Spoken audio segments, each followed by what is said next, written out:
ஊடகங்களின் பார்வையில் இன்று வெளியாகிய நாளிதழ்களில் உள்ள முக்கிய செய்திகளின் கண்ணோட்டம்.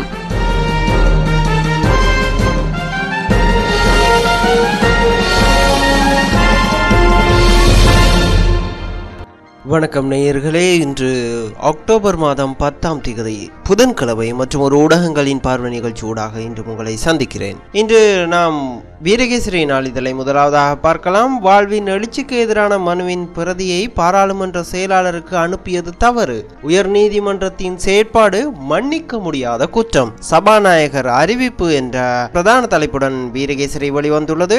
இந்த செய்தியை இன்றைய தினம் திவ இன்னல் லங்கா தீப டெய்லி மிரர் ஆகிய பத்திரிகைகளின் பிரதான செய்திகளாகவும் காணப்படுகின்றன. எனவே நாம் வீரகேசரி நாளிதழில் இந்த செய்தி குறித்து விரிவாக பார்த்து விடலாம். சட்டமூலத்திற்கு எதிராக தாக்கல் செய்யப்படும் மனுவின் பிரதி சட்டவாக்கத்திற்கு அமைவாக சபாநாயகருக்கு அனுப்பி வைக்கப்படல் வேண்டும். உயர் நீதிமன்றத்தின் வியாக்கியானங்களை குழப்பக்கூடாது, மதிக்க வேண்டும். எனினும் வாழ்வின் எழுச்சி சட்டமூலத்திற்கு எதிராக தாக்கல் செய்யப்பட்ட மனுவின் பிரதியை உயர் நீதிமன்றம் பாராளுமன்ற செயலாளர் நாயகத்திற்கு அனுப்பி வைத்தமை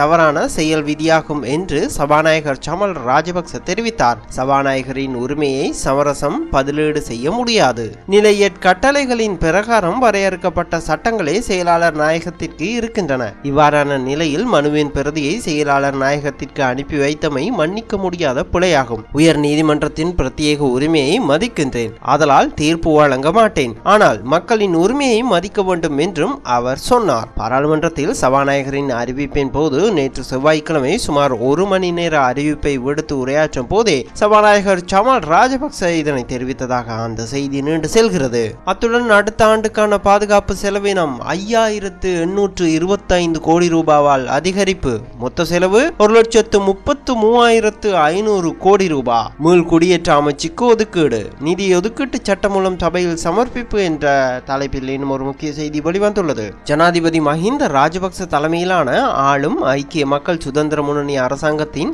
2013ஆம் ஆண்டுக்கான மொத்த செலவினம் 1,33,500 கோடி ரூபாய் என மதிப்பிடப்பட்டுள்ளது.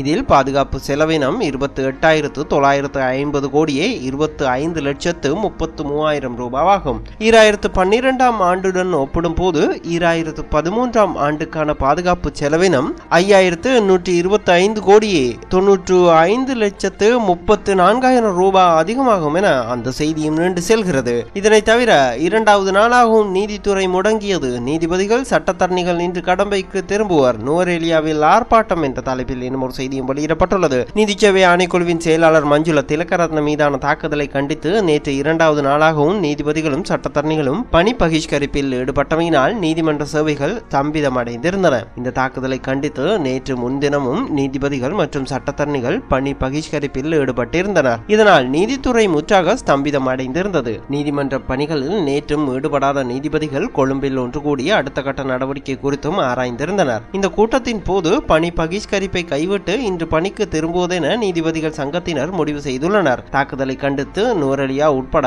பல பகுதிகளிலும் நேற்றும் சட்டத்தரணிகள் ஆர்ப்பாட்டத்தில் ஈடுபட்டனர் என அந்த செய்தியும் நீண்டு செல்கிறது.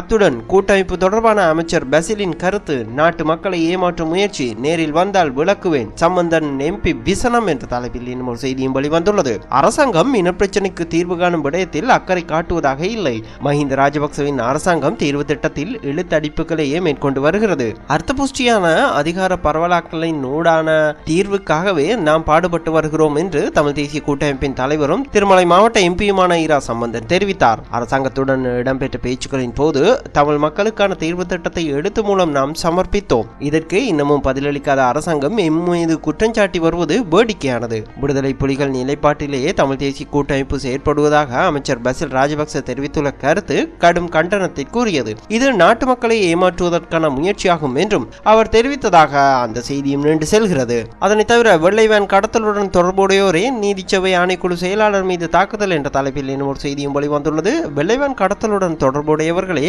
சுயாதீன நீதிச்சேவை ஆணைக்குழுவின் செயலாளர் மஞ்சுள திலகரத்னவின் தாக்கியுள்ளார். இது வெறுமனே தாக்குதல் முயற்சி என்பதை விட கொலை முயற்சி முயற்சியாகவே கருத வேண்டும் என்று தெரிவித்துள்ள பாராளுமன்ற உறுப்பினர் மங்கள சமரவீர, ஏனைய துறைகளை போன்று நீதிமன்ற கட்டமைப்பையும் தனக்கு அடிமையாக்கிக் கொள்ளும் அரசாங்கத்தின் முயற்சியின் வெளிப்பாடே ஆணைக்குழு செயலாளர் மீதான தாக்குதல் என்றும் சுட்டிக்காட்டியதாக அந்த செய்தியும் நீண்டு செல்கிறது. அத்துடன் சம்பந்தன் தலைமையிலான கூட்டமைப்பு எம்பிக்கள் இன்று புதுடில்லி பயணம், தமிழக முதலமைச்சர் ஜெயலலிதாவை சந்திக்கும் உத்தேசம் இல்லை என்ற தலைப்பில் இன்னும் ஒரு செய்தியும் வெளியிடப்பட்டுள்ளது. தமிழ் தேசிய கூட்டமைப்பின் பாராளுமன்ற உறுப்பினர்கள் அடங்கிய தூதுக்குழு இன்று புதுடில்லிக்கு விஜயம் செய்ய உள்ளது. இந்திய மத்திய அரசாங்கத்தின் அழைப்பினை ஏற்று கூட்டமைப்பின் தலைவர் இரா சம்பந்தன் தலைமையில் 7 பேர் கொண்ட குழு இன்று புதுடில்லி புறப்பட உள்ளது. 3 தினங்கள் புதுடில்லியில் தங்கியிருக்கும் கூட்டமைப்பின் பாராளுமன்ற உறுப்பினர்கள் இந்திய பிரதமர் மன்மோகன் சிங், ஜனாதிபதி பிரணாப் முகர்ஜி, வெளிவிவகார அமைச்சர் எஸ். எம். கிருஷ்ணா, நிதியமைச்சர் ப. சிதம்பரம், இந்திய எதிர்க்கட்சி தலைவர் சுஷ்மா ஸ்வராஜ், இந்திய வெளிவிவகார செயலாளர் ரஞ்சின் மாதாய், பாதுகாப்பு ஆலோசகர் சிவசங்கர் மேனன் ஆகியோர் உட்பட பலரையும் சந்தித்து பேச்சு நடத்த உள்ளதாக அந்த செய்தியும் நீண்டு செல்கிறது. நாம் அடுத்ததாக இன்றைய தினம் வெளிவந்துள்ள திவ இன பத்திரிகையும் பார்க்கலாம். அதனுடைய பிரதான செய்தி, திவினகும பெஸ்ஸம் பீட்டபாத் பார்லிமெண்ட் மகா லேகம்ட பார தீமென் ज्येष्ठ अधिकारी व्यवस्थाव अहलु करला य சமாவதி நொஹக்கி வரதாக் என்ற பிரதான தலைப்புடன் திவ இன வெளிவந்துள்ளது. வாழ்வின் எழுச்சிக்கு எதிரான மனுவின் பிரதியை பாராளுமன்ற செயலாளருக்கு அனுப்பி வைத்ததன் மூலம் உயர் நீதிமன்றம் அரசியல் அமைப்பை மீறியுள்ளது. இது மன்னிப்பு வழங்க முடியாத குற்றம் என சபாநாயகர் தெரிவித்துள்ளதாக அந்த பிரதான தலைப்புச் செய்தியை திவ இன வெளியிட்டுள்ளது. அந்த செய்தி குறித்து நாம் ஏற்கனவே விரிவாக வீரகேசரி நாளிதழில் பார்த்திருந்தோம். இதனை தவிர அதசிட்ட அதிகரண கட்டியுத்து யாலி ஆரம்பி அதிகரணே நிதாசட்ட யோஜனா மாலாவாக் என்ற தலைப்பில் ஒரு செய்தி வெளிவந்துள்ளது. இன்று முதல் நீதிமன்ற செயற்பாடுகள் வழமை போல் நடைபெறும். நீதிமன்ற சுயாதீன தன்மைக்கு யோசனை திட்டம் என்று தயாரிக்கப்பட்டுள்ளதாக அந்த தலைப்புச் செய்தி வெளியிடப்பட்டுள்ளது. அத்துடன் ஸ்ரீலங்காவை பவத்தன பொதுராஜ்ய மண்டல நாயக்க சமலுவ கடாகப்பால் கிரிமே ததக் என்ற தலைப்பில் இன்னும் ஒரு செய்தியும் வெளியிடப்பட்டுள்ளது. இலங்கையில் நடைபெறும் பொதுநலவாய நாடுகள் அமைப்பின் தலைவர்களது மாநாட்டை குழப்பும் முயற்சி என்ற தலைப்பில் இன்னும் ஒரு செய்தி வெளியிடப்பட்டுள்ளது. அடுத்த வருடம் இலங்கையில் நடைபெறவுள்ள பொதுநலவாய நாடுகள் அமைப்பின் தலைவர்களது மாநாட்டை குழப்புவதற்கு இலங்கைக்கு எதிரான சர்வதேச அமைப்புகள் தற்போது இருந்தே பல வேலை திட்டங்களை முன்னெடுத்து வருவதாக தகவல்கள் வெளியாகியுள்ளதாக திவ இனவின் அந்த செய்தி நீண்டு செல்கிறது. அத்துடன் தமிழ்நாடு சஞ்சார தகனம் இவத்தட என்ற தலைப்பிலும் ஒரு செய்தி வெளிவந்துள்ளது. தமிழகத்திற்கான பயண எச்சரிக்கை நீக்கப்பட்டுள்ளதாக அந்த தலைப்பு செய்தி வெளியாகியுள்ளது. இதனை தவிர நாம் அடுத்ததாக இன்றைய தினம் வெளிவந்துள்ள லங்கா தீப பத்திரிகையும் பார்க்கலாம். அதனுடைய பிரதான செய்தியும் வாழ்வின் எழுச்சிக்கு எதிரான மனுவின் பிரதியை பாராளுமன்ற செயலாளருக்கு நீதிமன்றம் அனுப்பி வைத்தமை குறித்து வெளிவந்துள்ளது. श्रेष्ठ अधिकारिणीय पियवरट कथानायकिन अप्रसाद व्यवस्था विरोधी लेस इदिरिपत कल पेच्चम विभाग किरीमेन वरदा करला என்ற பிரதான தலைப்புடன் லங்கா தீப வெளிவந்துள்ளது. இதனை தவிர தேவனி தினட்ட துசாவி வட நவதி என்ற தலைப்பிலும் ஒரு செய்தி வெளிவந்துள்ளது. 2வது நாளாகவும் நீதிமன்ற செயற்பாடுகள் ஸ்தம்பித்ததாக அந்த தலைப்பு செய்தி வெளியிடப்பட்டுள்ளது. அத்துடன் நீதி சேவை ஆணைக்குழுவின் செயலாளர் மீது நடத்தப்பட்ட தாக்குதல், முன்னெடுக்கப்பட்டு வரும் விசாரணைகள், அதனை தவிர பல்கலைக்கழக விரிவுரையாளர்களின் தொடர் போராட்டத்தை முடிவுக்கு கொண்டு வர அரசுடன் நடத்தப்படும் பேச்சுக்கள் குறித்த சில செய்திகளையும் லங்கா தீப அதன் முன் பக்கத்தில் வெளியிட்டுள்ளது. நாம் அடுத்ததாக தமிழகத்திலிருந்து இன்று வெளிவந்துள்ள தினமணி பத்திரிகையை பார்க்கலாம். அதனுடைய பிரதான செய்தி, காவிரி கர்நாடக அரசு மீது நீதிமன்ற அவமதிப்பு வழக்கு தமிழக அரசு முடிவு என்ற பிரதான தலைப்புடன் தினமணி வெளிவந்துள்ளது. தமிழகத்திற்கு தண்ணீர் விடாமல் தன்னிச்சையாக அதை நிறுத்திய கர்நாடக அரசுக்கு எதிராக நீதிமன்ற அவமதிப்பு வழக்கு தொடர முதல்வர் ஜெயலலிதா உத்தரவிட்டுள்ளார். பொதுப்பணித்துறை அமைச்சர் கே வி ராமலிங்கம், தலைமைச் செயலாளர் தேவேந்திரநாத் சாரங்கி, பொதுப்பணித்துறை செயலாளர் சாய்குமார் உள்ளிட்டோருடன் தமிழக செயலகத்தில் செவ்வாய்க்கிழமை நடத்திய ஆலோசனைக்கு பிறகு இந்த உத்தரவை தமிழக முதலமைச்சர் விடுத்துள்ளதாக அந்த பிரதான செய்தி நீண்டு செல்கிறது. அத்துடன் மத்திய அரசுக்கு ஆதரவு மாயாவதி இன்று முடிவு என்ற தலைப்பில் இன்னும் ஒரு முக்கிய செய்தியும் வெளிவந்துள்ளது. மத்திய அரசுக்கு வெளியிலிருந்து அளித்து வரும் ஆதரவு குறித்து புதன்கிழமை முக்கிய முடிவு எடுக்க உள்ளதாக பகுஜன் சமாஜ்வாத் கட்சி தலைவர் மாயாவதி கூறியுள்ளார். மக்களவையில் 21 உறுப்பினர்கள் உள்ள பகுஜன் சமாஜ்வாத் கட்சி ஐக்கிய முற்போக்கு கூட்டணி அரசுக்கு வெளியிலிருந்து ஆதரவு அளித்து வருகிறது. புதன்கிழமை அந்த கட்சியின் தேசிய செயற்குழு கூட்டம் நடைபெற உள்ளது.